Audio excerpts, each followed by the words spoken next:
सूची नहीं मिलती है तो क्या होता है, ऐसे बिजनेस कम्युनिटी में किसी भी बिजनेसमैन के पास जाकर के उसकी दुकान में हम जाते हैं तो वो क्या करता है, अपनी दुकान में जितना भी माल होता है उस माल का एक लिस्ट बना के रखता है। अगर उसको ये पता नहीं है कि कौन सी चीज कहाँ पड़ी है तो होगा क्या, होगा ये चीज कहाँ पड़ी है, एक तो उसको मिलेगी नहीं, दूसरा ये होगा कि वो चीज खत्म हो जाएगी तो उसको पता नहीं चलेगा। तो ये बहुत दो बड़े नुकसान हैं। जब जरूरी है वो चीज आपको मिलेगी नहीं तो एक स्टॉक रजिस्टर मेंटेन करता है।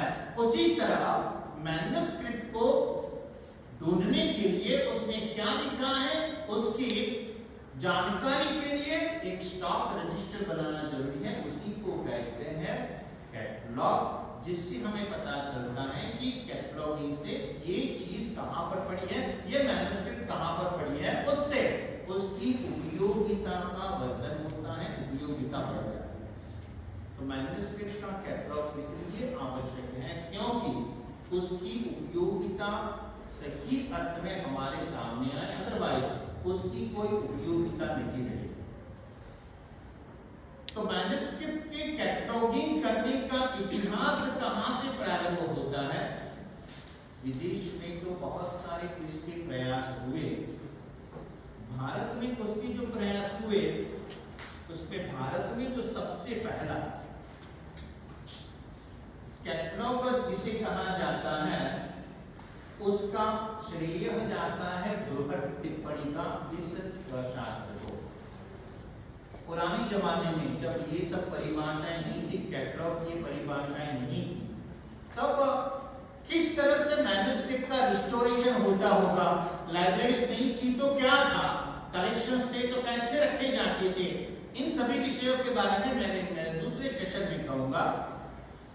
लेकिन कैटलॉग को उस समय में टिप्पणक ऐसा शब्द प्रयुक्त होता था, उसको टिप्पणक कहते थे या तो बीजक कहते थे।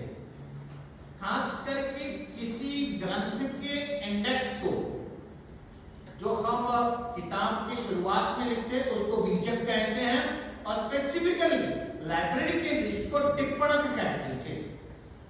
तो उस टिप्पणक हर एक जगह पर एक टिप्पणक रहता था, लाइब्रेरी का क्लासिफिकेशन भी होता था और उसके द्वारा हम मैन्युस्क्रिप्ट तक पहुंच सकते थे।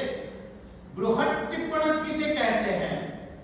बृहद टिप्पणक कैटलॉग के कैटलॉग को बृहद टिप्पणक कहते हैं। जैसे जैसे ये कैटलॉग की उपयोगिता प्रतीत हुई, बहुत सारे विद्वान इस क्षेत्र में आए और इस क्षेत्र में आने के बाद इन सभी को ये प्रतीत हुआ कि भारत में इतनी सारी जगह पर मैन्युस्क्रिप्ट के सेंटर है, हर एक के अपने अपने कैटलॉग्स हैं और हर एक में मोर देन वन एक ये कृति की कॉपीज है। तो इन सभी का एक कॉमन कैटलॉग होना चाहिए। उसमें से जन्म हुआ कैटलोगस कैटलोगरम का। और इतिहास की दृष्टि से हम जानते हैं थियोडोर ऑफ्रेट ने 1891 से लेकर 1903 तक कैटलॉगस कैटलोगरम पहले बनाया। सूची पत्रों का सूची पत्र, सबसे पहला सूची पत्र का सूची पत्र इस भारत का बृहद टिप्पणी का को हम कह सकते हैं, क्योंकि उसमें उस समय के 5 प्रमुख जैन ज्ञान भंडारों में जो जो शास्त्र पढ़े हैं उनकी एक ओवरऑल माहिती उसमें दी है। उसमें क्या क्या माहितियां है मैं अपने दूसरे सेशन में बताऊंगा। उसके बाद